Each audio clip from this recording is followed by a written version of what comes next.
Doherty, the 6'7" sophomore from East Meadow, New York. Leadership is learned. A starter on Coach Dean Smith's legendary 1982 Tar Heels National Championship team with Michael Jordan. Jordan comes down with a rebound. Clears it away to Doherty. Doherty going in against Floyd. For the layup, it's good. Leadership is earned. Head coach at the University of North Carolina and the University of Notre Dame. You notice Matt Doherty, he is up working every second of this ball game. Leadership is taught. Public speaker, author, and executive coach. And leadership does not require a title. This is the Rebound Podcast with Coach Matt Doherty. Welcome to the Rebound Podcast. I'm Matt Doherty, and I'll be your host. On this podcast, we focus on the topic of leadership in an open and raw kind of way. We discuss failures and how to rebound from them. I became passionate about leadership after being forced to resign from my coaching job at the University of North Carolina in 2003. I went on a leadership journey and realized that it may be the most under-taught topic in formal schooling, yet be the most important. With me today is David Chadwick. He graduated from UNC and played basketball like I did under the legendary Coach Dean Smith and was part of the 1969 Final Four team. David has been a pastor in the Charlotte community for over 40 years, and he presently leads Moments of Hope Church in Charlotte, along with doing a radio ministry on WBT. He has written 8 books. David, welcome to the show. Thank you, Matt. It's great being with you. Yeah, it's really good, and I look forward to unpacking a lot of this stuff that I think our audience can really benefit from. David, I touched on the good stuff. On this show, I want to do a deep dive into your experience as a leader of a mega church, Forest Hill Church, and your sudden split from the church. It had become one of the largest churches in the Southeast under your guidance. You were there for 39 years. Then you, like me, were forced to resign, depart in a very public manner. Tell me a little bit about that. Well, first of all, Matt, let me say there was nothing sexual and nothing monetary in any of the charges against me. My life is pure in those ways. I've been married to a wonderful woman for 42 years and have 3 kids, 8 grandkids. So that area of life was untouchable. My financial integrity is beyond a reproach. I have nothing there that needed to be questioned. It just came out of the blue. You know, when I came to Forest Hill in 1980, it was a church with a $93,000 budget, about 100 people in worship, and Marilyn and I, my wife, just devoted ourselves to caring and loving for those people. We never experienced the exponential growth that some megachurches have, but we just added 300 to 400 people almost every year in the 40 years we were there. So the church was, 6,000 to 10,000 people in worship on a Sunday morning, a $27 million budget, and I had a real commitment to being debt-free. We had $70 million worth of property with all of the campuses that we'd built debt-free. So I thought things were going really well. The year before, we had increased the budget by $5 million. Everybody seemed really excited. And out of the blue, at 10:30 at night, almost 2 years ago, I got a letter from the head of our council board, which is our elder board, that accusations had been brought against me by the staff and that they were taking those accusations very seriously. I came back and got interviewed by the elders, never was able to meet with the staff. I asked to. They said, no, they're afraid of you. They all came in before the elder board as whistleblowers, trying to do this anonymously and secretively, which, by the way, as a minister, there's nothing in the Bible that allows that to happen. You're to face your accuser and be able to deal with stuff, but they never would allow me to do that. And bottom line, Matt, within about a week or so, they told me that I was this awful person and I had all these things brought against me, that my refutations of them when I met with them weren't adequate enough, and that basically I was being asked to leave and that I had to do so immediately. So within 1 week, I lost 39 years of ministry. I couldn't face my accusers. I couldn't defend myself before the congregation. And then they offered me a lot of money to take a severance package and then agree never to plant a church within 30 miles of one particular particular largest campus, and I just couldn't do that. My call to ministry was still very valid. Marilyn and I prayed about it a lot, and we felt like we just needed to say thank you very much, and we're going to go start another church. And that's what we did, and for the last 2 years, we've done Moments of Hope Church, which interestingly has become eminently successful and wonderful, but you still deal with the wounds and the hurts of a sudden rejection, a sudden resignation and dismissal, and you wonder all the time, is that really who I am? And you could never get closure because you can never face your accuser. So best I've been able to, I've tried to move on and to redevelop my life and use your word to rebound with what's happened to me. There's so much to unpack there. As you talked, when people think of a pastor, they don't think of the business of pastoring a church. It was a business. You think of like you just explained something that could happen at Bank of America, not at a church. What formal reviews did you have as the leader of a church answering to a board? Did you get yearly reviews, quarterly reviews? Yeah, I had an annual review done by what was called then the Senior Pastor Development Committee. We had an HR department. You can imagine with 150 staff people on all of the campus's staff, we had to oversee them. And my last review from the Senior Pastor Development Committee was in November before the January confrontation of the accusations, and it was all positive. It was all very positive. They said I was doing a great job. So there was no hint that I was doing anything wrong until I got that letter saying that charges had been brought against me. And what was the date of that letter again? The letter came in January the 31st, 2019. So in the November beforehand, 2018, I'd had a very positive review, and every year before that, annually, a very positive review. And the church was considered, as you mentioned, one of the real successful churches, not only in the city, but throughout the Southeast. So to say I was shocked is an understatement. When you read that letter, when you opened that letter, and I was talking to Governor McCrory on a previous podcast about this, what sensation went through your body? I remember when I had a call with Dick Bedore at North Carolina, and things weren't going well, and I met him face to face, and I was like, it was kind of an outer body experience for me. My body went numb. What were your sensations that you felt in your gut, in your head, throughout your limbs?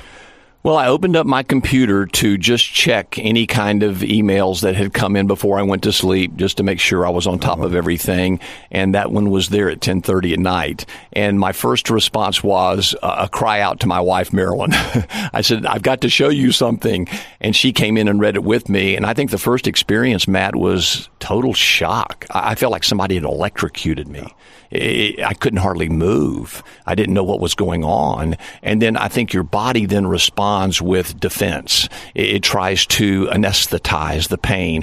And so that night I couldn't sleep. I tossed and turned all night long. The next day was awful as well. As Marilyn and I tried to talk through what it could be, I tried to call people, couldn't get anybody to respond to my calls. And then the next 2 days were when I finally was able to meet with the elder board. But my feelings were non-existent. I was numb. I just could hardly move, and I couldn't figure out what was going on because nobody would talk to me. So for some 72 hours, I literally experienced, and still do some today, what I think is called PTSD, post-traumatic stress syndrome. I mean, you just live in a shocked state, and your body then again anesthetizes the pain to help you get through the next hour. Wow. What was your wife's first reaction to reading the letter? My wife's from Concord, and she's got some Concord tough in her. She wants to fight. What was your wife's first reaction? Well, Marilyn's a very bright person, and she loves me dearly. I don't know why. To this day, I'm not sure why she cares for me the way she does, but she does. And her response was very analytical, because that's who she is. I mean, she was feeling the pain with me very empathetically, trying to understand what I was going through. But her first question was, what's going on? What do we need to do to address this? And she came up with a list of people that I needed to call to try to find out what's what. I couldn't think clearly. She was thinking clearly. Wow. Okay, backtracking, looking back now, were there any hints from anybody that tried to warn you, hey, David, this is coming down the pike, or David, you need to adjust here, and maybe some blind spots that you may have had that looking back, you say, man, they were trying to tell me something, that I should have changed a certain behavior, or should have been, I talk about landmines, like there's a landmine you're getting ready to step on, watch your step. Any of that as you look back on your last, several months, year, at Forest Hill? Great question, Matt. Well, I think after 39 years having been there and with the success of the church, I thought I was bulletproof. I really did. I just didn't think anybody would ever come against me. I thought I would have the privilege, like, Roy Williams now or Mike Krzyzewski now, to be able to choose when I would want to leave. But looking back, I had several times that staff would come to me and say, who's going to be your successor? And I would always respond, well, I'm still relatively healthy. I enjoy what I do. Last year, we gained $5 million in our budget. It proves that I've still got something in the tank, and it's not fair to bring on a successor unless I'm willing to be succeeded. And I'm not ready yet, and so let's just keep moving forward. Looking back, I think some of those conversations were more intense and serious than I realized. I also had my senior staff, and as I learned later, the 8 whistleblowers were basically the 8 senior staff, that they wanted to take the church in a different direction. And I can see now, looking back, several times when they would say, we want this, we want this, we want this. And I would say, no, I don't think that's healthy. I don't think that's best for the church. So I would dismiss what they would say. And later I learned the charges against me were that I was defensive, dismissive, angry, didn't take them seriously, didn't care for them, all of those kind of things. I created a hostile work environment. And, looking back, maybe I should have seen those things. But again, I thought everything was working so well that we didn't need to address those issues. And I thought at that time that those issues were not where the church should go. Yeah, wow. How, looking back, did those things come up in a staff meeting? Like, did you have a weekly meeting with your senior staff, and maybe someone brought that up? And then how would you dismiss? How would you counter their ideas? Yeah, I had weekly staff meetings. I would have one-offs with individuals on staff. And when they would bring me these things, I would try, I thought, to be polite and say, thank you for that idea. But, I know this congregation better than anybody, having been here for 39 years, and I just don't think that's going to work. You can't transition this kind of church to this cool, hip church that you want it to be without a lot of pain in between. In the early 90s, I had actually transitioned Forest Hill from a more traditional church to a more contemporary church, and that was very painful. We had people leave and people not like it, but as a leader, I thought that was what was best. And I knew the pain of transition. Interestingly, when that baby's ready to be born, and the most painful time for the woman is a time called transition. And interestingly, I know the pain of transitions, and I thought, no, we don't need to go through that now. That's not what's best for this church. But they thought it was, and I just didn't pick up the clue, Matt. Yeah. I as I mentioned, I'm coming out with a book called Rebound, From Pain to Passion. And one of the things I talk about STEVIT, the 6 No's, K-N-O-W, of leadership. And STEVIT is a name I made up just so I can remember it. But S is know yourself. And then the last T, the second T is know your team, know your environment, know your vision, know the industry. Like, you got to be the industry expert. And then know the truth. And I think we, as leaders, and I know my time in North Carolina, I probably didn't do a great job of mining for the truth and creating a safe environment where people can explore and bring me their ideas, and I applauded them for it. And I'm not saying you didn't do this, but I think it's so important that we mine for the truth. And then I tell people now, if I was a head coach tomorrow, I would have one of my assistants on their business card. It would have their name and their title be truth teller. That I want them to feel it's not their right, but their obligation to come into my office at any time and say, Matt, you're screwing up. You got to listen better. You got to take their input. You've got to do this. You got to do that, because we all have blind spots, and then that helps close that blind spot. And then it's up to you as a leader to say yes or no. But I think a couple things, and I'm curious as to your thoughts on this. You're 6'7", 6'8". I'm 6'7", 6'8". I was listed at 6'8". I think I'm 6'6" now. We shrink a little bit through the years, Matt, I'm afraid to say. but like, you don't know. I didn't know how impactful my size was until a player said, Coach Doherty's intimidating. He's tall. And you and I we don't see the comparison because we're looking out from our eyes. So we don't see how tall, much bigger we are than somebody else. And we've always been tall. We don't know any difference. And we've always been around tall people. You're right. And I know on my team, and this is back in the late 60s and early 70s, we had 2 7-footers, a 6'11" guy, a 6'10" guy, and another 6'9" guy. And then here I am at 6'7", and I thought, I'm normal. They're really tall. Right, exactly.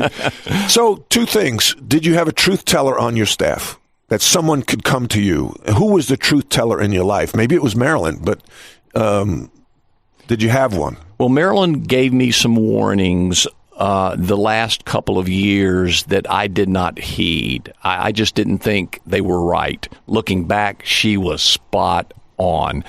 I had a second in command that I thought would tell me the truth. He would probably, if he was on this podcast, say, well, I brought these things to you. You know, Matt, I don't remember them. Mm-hmm. And if I was in that much trouble that I could lose 39 years of my life's work in 1 week, I've got a feeling I would go home and say to Marilyn, I'm in trouble. There's some things I need to address. I just don't remember those times. One mistake I know that I made was with 6 campuses, 150 staff, a $27 million budget, $70 million worth of property debt-free, all of those kind of things.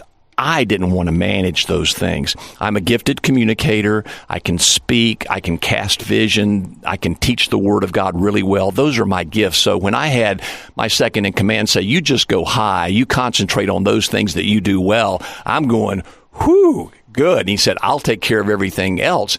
I just let him do it, and I failed to stay in touch intimately in friendships with my senior leadership, and I probably did fail in that way and should have been more involved with their lives relationally, which probably would have allowed them to maybe speak more openly to me in this time of my life. But I didn't have that because I went high with so many responsibilities that I had. You know, I was preaching, teaching, writing books, radio, podcasts, all the things that you're doing as well. And that was a 50 to 60 hour a week job alone. So it was a relief to me to have somebody do all the other stuff. In the end, I think what happened is I lost touch relationally with people. There's a great book that I'm reading now called Shackleton's Way, Ernest Shackleton, who led endurance to the South Pole. And the biggest thing that he probably did, besides optimism, was communicate with everyone on his ship. Now, he was on a ship with men. His family wasn't there. It was 24 hours a day. You know, they were together all the waking hours. But he spent time with the different people and even the difficult ones, and got to know them, and that is so critical. But yet, yeah, I could see how you delegate, and a person gladly accepts it. But now he's empowered, and absolute power corrupts absolutely. And if he doesn't like something you do, he can quickly turn on you as well and not tell you. 100%. We know, Matt, another thing that I think happened for me, and I think our listeners would enjoy this as well, is we've, over the last 4 years especially, have gone through a cultural vortex change. It's been huge. And, you know, from the Republican Trump presidency to where we are now, there's a division. And with the whole Black Lives Matter and the racial tensions that exist today, all the intersectionality and doxing and cancel culture, etc., cetera. I mean, the divisions have never been so great. So probably some of my more conservative biblical views were not tolerated by members of staff who had probably a mission, vision change themselves, and I just didn't know it. And I wasn't involved with them enough to know their not only mindset, but their anti-David mindset, which probably exacerbated what happened to me. Well, I appreciate your candidness. This is where people can learn. I have a coaching practice, the Doherty coaching practice, and work with executives, and my motto is learn and grow. So thank you for being so open and allowing the audience to learn and grow. You did it in a huge church, and it was very public, the divorce. I did it at the University of North Carolina, very public divorce. Yours was worse than mine, Matt. No. Because when you're a rabid Carolina person, you have those feelings and they go off the wall. But interesting, real quickly, Coach Smith was the one who said to me, the toughest job in this state might be you, David, more than me. He said, because the only person who might be more rabid than a Carolina fan is somebody who's rabid about their religious convictions. 100%. And I was going to ask you, we both played for Coach Smith, maybe one of the best leaders this country has ever had. You have no argument for me. And I know you wrote a book about it. And what is the title of that book? It's How You Play the Game, the 12 Leadership Principles of Dean Smith. At the end of his coaching career, I just sat down with him and said, Coach, I'd love to explore in my own mind what made you successful. And I concluded it was because he was a man of deep, abiding principles, and he made decisions based on principles, not profit, not on caring for people, like thinking him as a great person. He just made his decisions based on principles. And I think that's what made him successful. He just did so over 36 years, and that's what allowed him to win all those games. And where can people buy that book? Yeah, they can go to Amazon.com, and it's there online. And if people would enjoy reading my perspective on what made Coach Smith successful, I'd love that to happen. Now, okay, you wrote the book on the 12 principles. What lessons did you apply? What lessons maybe you overlooked at the end of your tenure at Forest Hill, and then now at your new church, and the new church name is Moments of Hope Church. Moments of Hope Church in Charlotte. What kind of, I think sometimes we need to, I hate to use the word reset because it's a very political term now, but to reset and say, okay, I need to go back at, after 40 years of running a church, what fundamentals do I need to focus on? Because Coach was all about fundamentals. So what did you learn from Coach Smith, and what kind of are you pulling off? What fundamentals are you kind of dusting off the bookshelf? Wow, you got 5 hours, Matt. We might have to do a five spot series on this. How much he impacted my life. I know he did yours as well. What a great man, a genuinely good man. Well, people have asked me to digest the 12 principles down into maybe a few that are easily taught, and I've done so. If I had to take the 12 principles and digest them to 3, I would say, first of all, Coach Smith lived and taught people first. Secondly, team first. Thirdly, character first.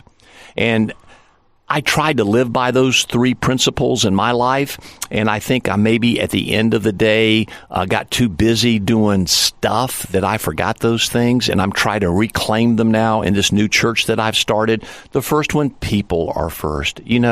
Beyond anything else, you've got to love people. You've got to care for people. Matt, one of my favorite stories came from Richard Vinroot, the former mayor of the city of Charlotte. Carolina too. Played at Carolina. Yes. He told me the story personally. Carolina was playing Maryland in one of those games of the year in the Dean Dome. They'd moved from Carmichael, where you and I both played.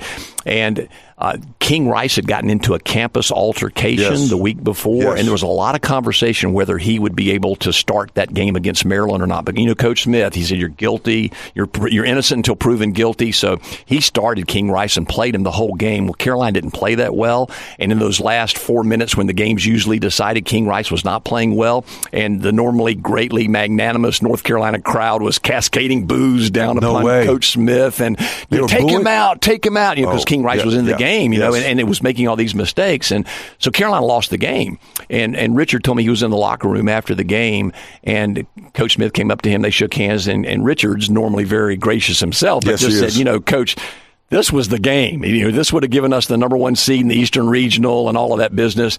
You know, how could you have kept him in the game during those times when he was playing so poorly? You know, you always taught a substitute who's playing hard is better than a starter who's not playing well. And he said, you should have taken him out of the game. Really eviscerated Coach Smith, and they had a very, very close relationship. So they did. Yes. And Richard said that Coach Smith looked at him, and, you know, Coach Smith's about, 5'10", 5'11", and Richard's 6'7" or so, and stuck his finger up near his nose and said, I'll tell you something, Richard Vinroot. He said, King Rice's sense of self-worth for the rest of his life is far more important to me than winning a stupid Atlantic Coast Conference basketball game. I'm getting goosebumps on my arms right now. Can you hear him saying it? 100%. And so he cared for people more than he did profit. He cared for people more than the result. And that's what made guys like you and me run through brick walls for him. We knew that. And the other one was team first, you know, people first, team first. And, I mean, you know all the things he did, Matt. Dive on the floor for the loose ball. The closest guy's got to go help that guy up, or the whole team runs the next day, or got to point to the person who gives you the pass. That was his idea. That was what was brought to college basketball through Dean Smith.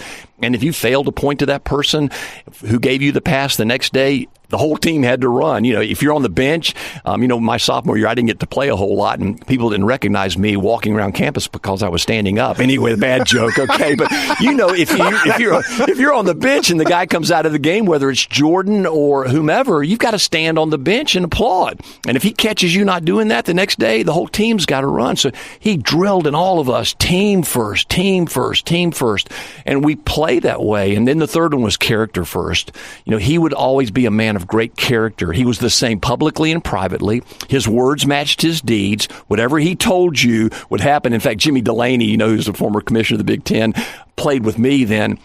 My years there, and Jim said to me, you know, Coach Smith's got what I call his doctrine of predestination. He knows how many minutes you're going to play from the first second you step on that campus as a freshman until you're a senior. And, you know, there's probably some truth to that. But he was always honest with you. He would tell you exactly what you needed to do in order to play. I remember I went into him after my sophomore year, and I wanted to play. And I said, Coach Smith, I want to play. And I thought, here's how you do it. I want to help the team.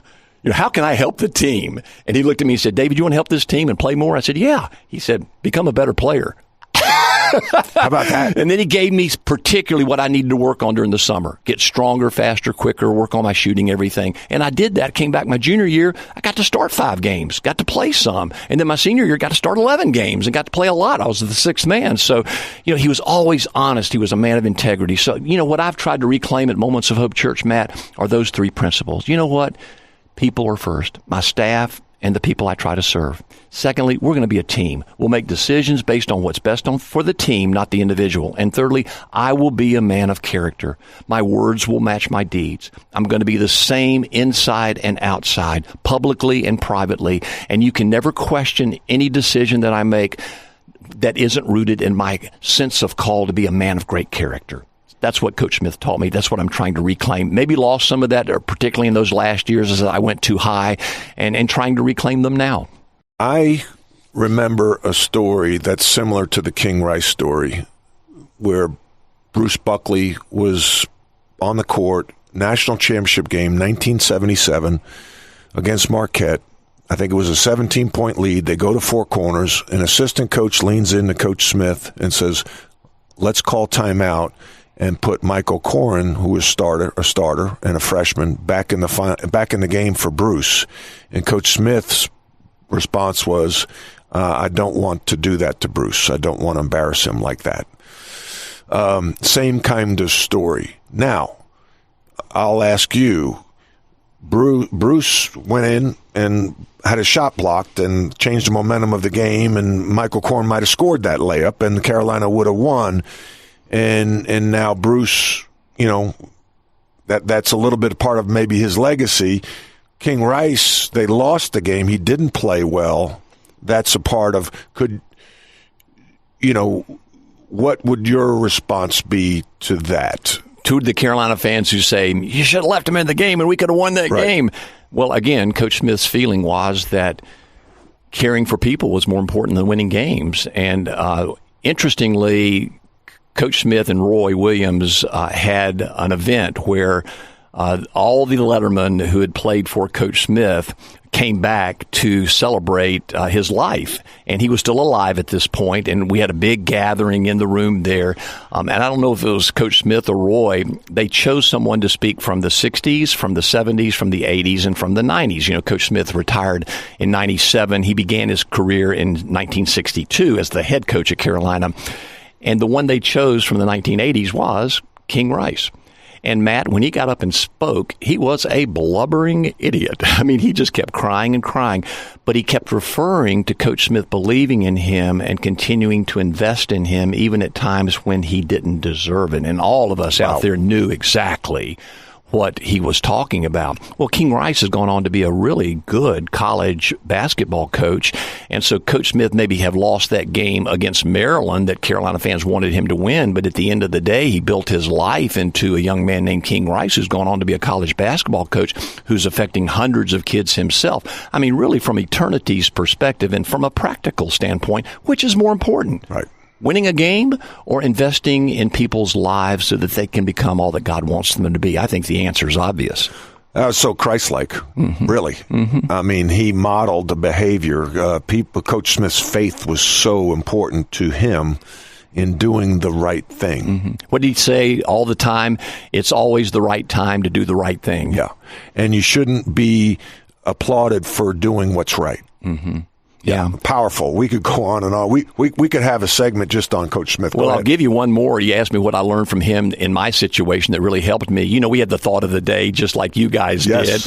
You had to memorize the thought of the day, and as you're in the circle there before the practice begins, Matt, what's the thought of the day? Right, and if you can't quote it verbatim, the whole team runs because that was important for him. But he used practices not just to teach basketball. He tried to teach life. Matt, one of those that I'll never forget that we had to memorize was when you fail, admit it, quit it, and forget it. When you fail, admit it, quit it, and forget it. What he's saying there is when you fail, all of us fail. You've had your failures. I've had my failures. Everybody in life's going to fail. Well, what should you do? First of all, admit it, own it. You know, I made some mistakes. I wish I could redo them. I know you feel the same way, but admit it. Secondly, quit it. That's the word repent in the Bible. Well, don't do it again. You know, learn from the mistake and don't do it again. But actually, thirdly, is so important, forget it. Move on with your life. You know, you don't get a second chance to live this life. I've tried to move on. You're moving on. We learn from our lessons, the mistakes we've made, and we try to then enjoy life to the full. I learned that in a practice sometime in the 1960s or 70s. I can't remember exactly which practice. I memorized that quote. It has served to guide my life even today. Coach Smith continues to speak to my soul. I'm taking notes. For people can't see this, but I'm taking notes. The principles of Coach Smith.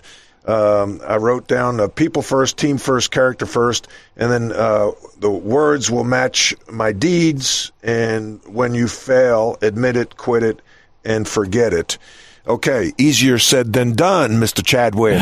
Easier said than done. That leads me to my you're going to move on, aren't you, and make me be accountable for what I've said. No. I wrote in my book about the bridge over the Bitter River.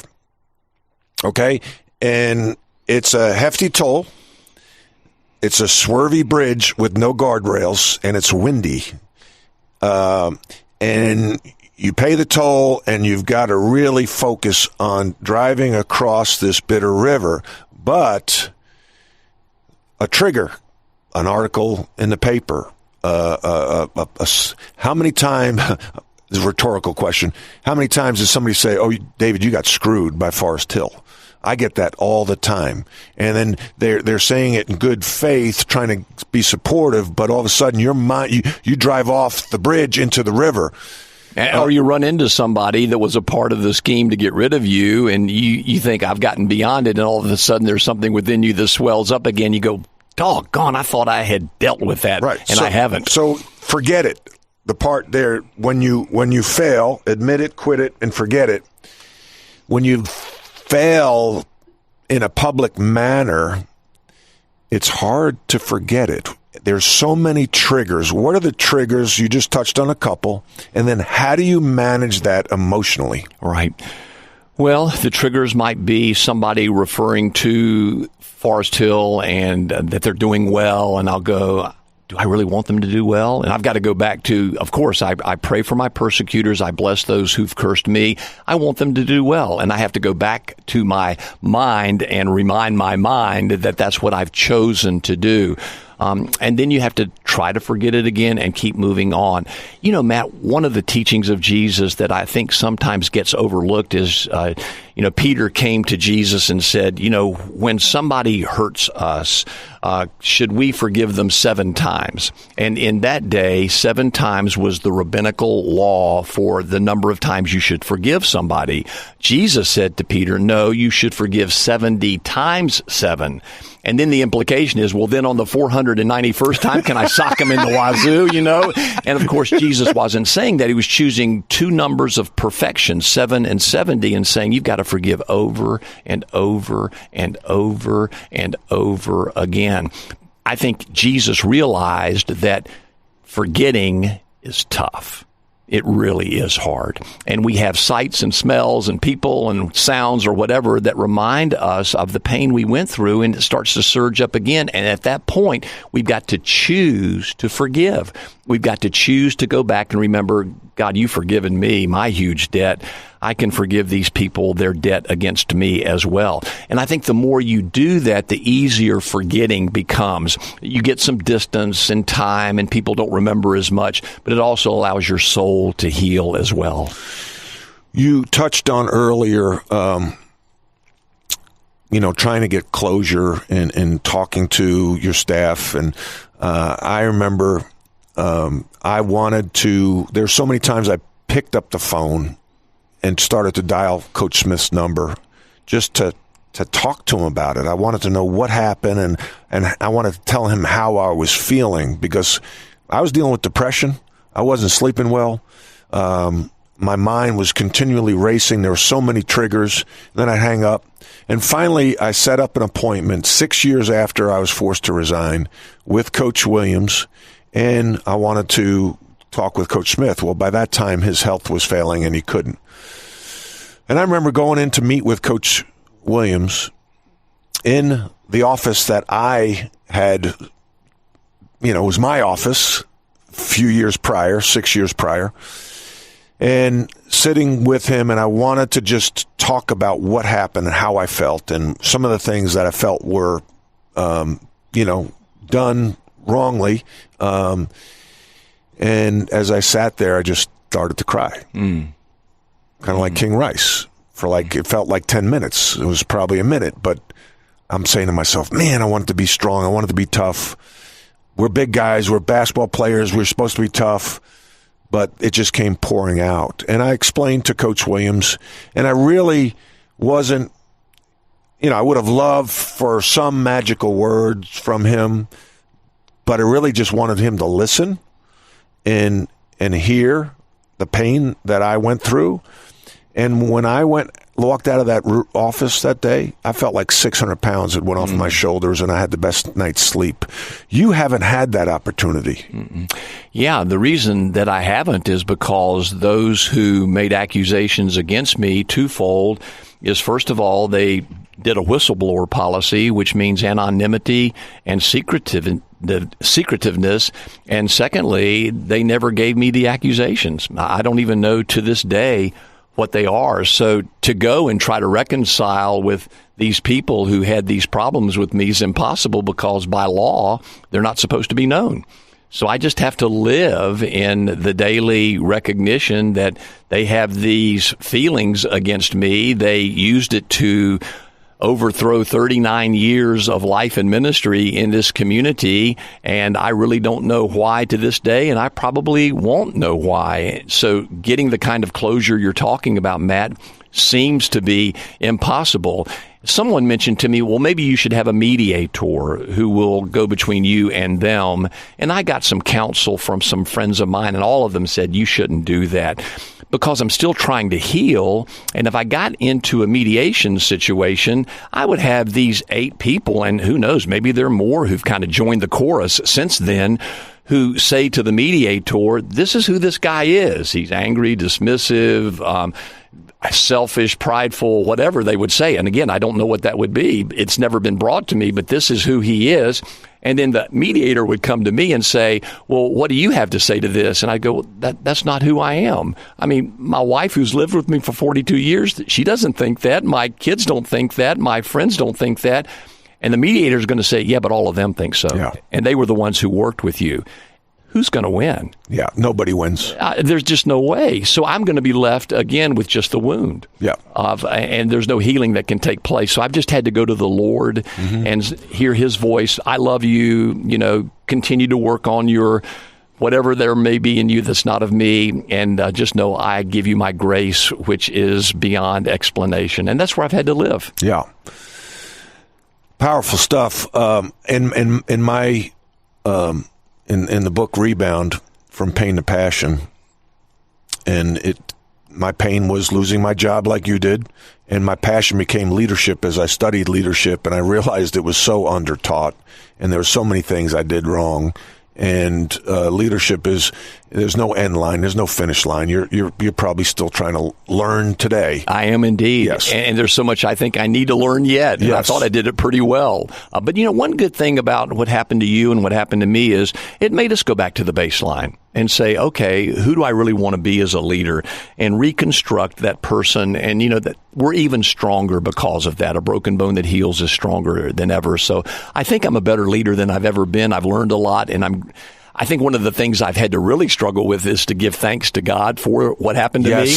Wow. Oh, man, I've had all my friends tell me, you've got to thank God for this. And I go, whoa, wait a minute. Well, if he's sovereign and in control, he allowed this to happen. There's some reason for it that, one of my jokes, Matt, is the most often spoken word in heaven is going to be oh, as God reveals to us why he made us go through what we went through. And we go, Oh, it was for my good and your glory that way. Well, that's part of the faith experience now, and I'm learning this. And so now I can give thanks to God for it because it made me better, made me stronger, made me more tender, more sensitive. And that's a good thing because, really what God's doing is preparing us for eternity, not necessarily trying to get us successful here on this side for a few years.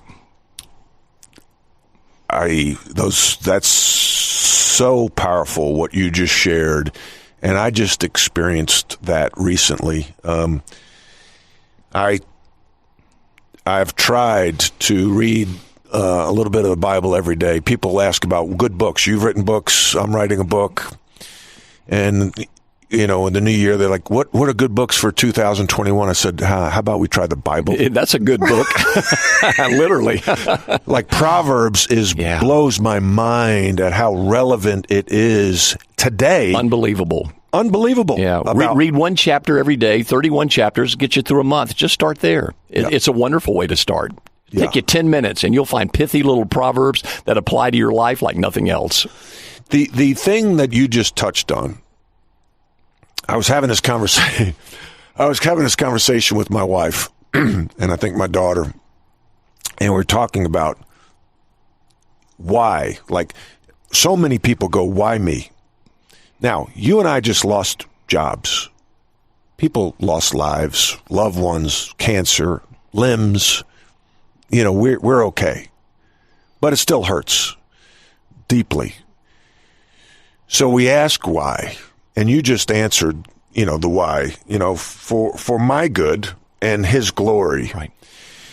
And the specifics might not be revealed to us until eternity. Will it be revealed? I want to know. Inquiring minds want to know. I really think so, Matt. I think the Lord will one day sit down with you and me and say, this is why I permitted this to happen, because I had a bigger purpose for both of you. I wanted to build your eternal character more than your earthly comfort. I wanted to make you into a spiritual being more than a successful being, and that there was purpose in this for the job I have for you in heaven. And the only way you can do for what I want you to do here was to go through what you went through there. What kind of jobs will we have in heaven? Well, that's a great question, but evidently we will work because... Whoa. I didn't sign up for that. I'm sorry, Matt, I became to blow a believer, your bubble, but... I thought it was going to be wide open fairways and golf carts tee to green. I have no doubt that you'll be able to enjoy your golf game in heaven. I think the Lord will do that. But I do think there's work to be done because work's good. In the Bible, work was never bad. God created work from the very beginning and called it good. Mental labor by naming the animals, Adam did, and secondly, physical labor to dress, till, and keep the land. So both of them were described as good before the fall ever occurred. So in heaven, there are going to be cities to be built. There are going to be oversight of leadership still that exists there. What did Jesus mean when he said, as you've been faithful here, I'll make you faithful over much there? Wow. So I think there's some idea of work and responsibility that we learn life's lessons here to help us do better there. Wow. And I think that allows us to say, okay, that makes sense, that even in my grief and my loss, I lose a child, I lose whatever. I don't want to say something casually here, but right. Even if you lose that God's, first of all, got your child in heaven with him, so you can rest in that security. But secondly, in that grief, he's teaching you dependence, growth, trust, all of those things, which in the eternal scheme of things is very important. And that is faith. That's why we call it faith. Right? Exactly. And in Luke 18:8, Jesus said, when I come back, am I going to find faith on earth? What he wants mostly in our hearts is total commitment, total trust, total faith in him. That's what he wants to develop in our hearts. It's good for all of us to ask, do I totally depend on him? Or do I find my significance in my job? Yeah. Or do I find my significance in my golf game or in my work and whatever that may be? Jesus wants us to find our identity in him and him alone, because everything else is going to be taken away. That can never be taken away. Yeah, that's so powerful. I say to people, here I was the National Coach of the Year in 2001. Nobody's stock was hotter than mine in college basketball. Go from Notre Dame, had a great season, to North Carolina, number one in the country, National Coach of the Year, and 2 years later, I lose my job. And may I say something real quickly here? The 2005 National Championship was won by Roy Williams, but with your players. Well, thank you. You recruited them, you developed them, and then he stepped in and got the fruit of all of your work. I want to make sure that's said, because I think it's oftentimes overlooked. I appreciate that. But I jokingly say, but half-jokingly, that God came down and smacked me in the back of the head and say, too much, too fast. And, if God doesn't promise us a smooth path, he actually promises us a rough road, right? Jesus said in John 16:33, in this world you will have tribulations. I mean, what a clear statement. We're going to have tough times. We live in a fallen world, in fallen bodies, amidst other fallen, broken people. We're going to hurt. We're going to go through difficult times. But then Jesus concludes that verse by saying, but rejoice, I've overcome the world. And if he lives in us, that means as we face these tribulations, he'll give us his grace, mercy, and kindness that allows us to overcome those situations and become even better through them. Yeah. Wow. Last topic. We touched on a little bit, but I found this the hardest thing to do, but maybe the most selfish. And it's all in the Bible. Forgiveness. We touched on it a little bit. I had to learn to forgive those people that I felt slighted me at North Carolina. But as importantly, maybe more importantly, I had to learn to forgive myself. Because I think sometimes we hold ourselves to this high standard and want to be perfect. At least, I try to be. And when I make a mistake and I feel stupid that I did something wrong and wasn't as good a leader as I thought I should have been, that was the most freeing I ever felt, when I got on my knees and forgave the people I felt slighted me, and I forgave myself. Can you touch on that? Yeah, let me go through a couple of layers here that I think would be helpful for our listeners, and really they've been helpful for me as I've walked through this pain as well. First of all, bitterness is the opposite of forgiveness, and bitterness just can't be an option. There's a verse in the Bible that says bitterness is a root and destroys and defiles all around them. The truth is, a bitter person ultimately infects bitterness in other people, and nobody wants to be around you anymore. What is bitterness? It is holding on to the grudge. It's continuing to let it eat away at your heart. And someone once said that bitterness is like drinking arsenic and expecting the other person to die. Yeah. And that's what it is. Yeah. So the opposite of bitterness, and the only way I know to destroy it, is forgiveness. Well, what is forgiveness? Let's define the term. The term forgiveness means giving up my right to be right. That's the first phrase, that I don't have to be right in what happened to me, that I did do some things wrong, and that's okay. Secondly, forgiveness is not wanting the other person to suffer in the same way I've suffered. It's giving up my desire for them to hurt like I've hurt. And so forgiveness, thirdly, then, is rooted in God's forgiveness of us. And Jesus tells a story in the Gospel of Matthew about what forgiveness is. And it's a man who goes to a judge and has $1 billion debt, and the judge forgives him of that debt. And then he walks out on the streets and finds somebody who owes him $10, and he has that guy thrown into jail. Well, the judge hears about that story and calls the guy back in and says, you're the one going to jail, and you're not going to get out until you pay every single penny of what you owe. Well, Jesus' point there being that forgiveness begins with receiving from God his forgiveness of us. And on the cross of Calvary, what we Christians believe is that God paid off our $10 billion debt. The ways we've hurt him and his heart, the way we've disobeyed him and lived life on our own, it's a $10 billion debt, something we could never pay off, and God did so through Jesus, paid in full, debt forgiven. Well, then, if we have received that $10 billion debt repayment from the Lord, we can forgive people who've hurt us for $10. We can forgive those who, in a smaller way, have hurt our hearts. And forgiveness, again, is giving up my right to be right. Maybe there's some things I did do wrong here. And secondly, I'm giving up my right for you to hurt as much as I've hurt in this. And then praying for them and blessing them is saying, Lord, you take care of them. Probably the greatest blessing could be that they would come to grips with what they did and receive forgiveness themselves, because they're probably living in some stuff themselves. But you're giving it to God. You're walking away from it, and you're saying, nope, it's God's job to handle them now. I'm going to live my life to the full. And I think through that, Matt, you begin to be free. You know, Galatians 5:1, it is for freedom that Christ set us free. Freedom is one of the gifts of having a relationship with the Lord. We give it to him, we let him deal with it, and we move on with our lives to enjoy it to the full. Amen. Wow. David. Is it hard, though? Forgiveness is the hardest thing I've ever had to do. Because absolutely. We were born to be competitive. Yeah, we want to win. We were wired to win. Yeah, and when somebody hurts us, we want them to hurt even more than we hurt. That's the deal with competitive people. But God is not competitive in that way, and that's why we've got to realize the ground at the foot of the cross is level. We've all sinned and fallen far short of God's glory. We all need grace, even that enemy who's hurt us. Amen. Well, David, thanks so much for sharing. We learned so much, and we could go on, and I'd love to talk again with you on our podcast. And you've been a great help to me, too. I want our listeners to know that during my journey that I called you a couple of times, and you just sat down and listened and shared some thoughts with me that were very helpful, and I want to thank you for that, Matt. Well, the whole deal with this podcast is leadership is a learned behavior. And you're a leader, whether you're a leader of your family, you're a leader in your community, you're a leader at your job, you will be called on for some leadership responsibility at some time in your life. So we all lead in some way, shape, or form. And we all go through some things, and I think people like to hear that they're not the only one.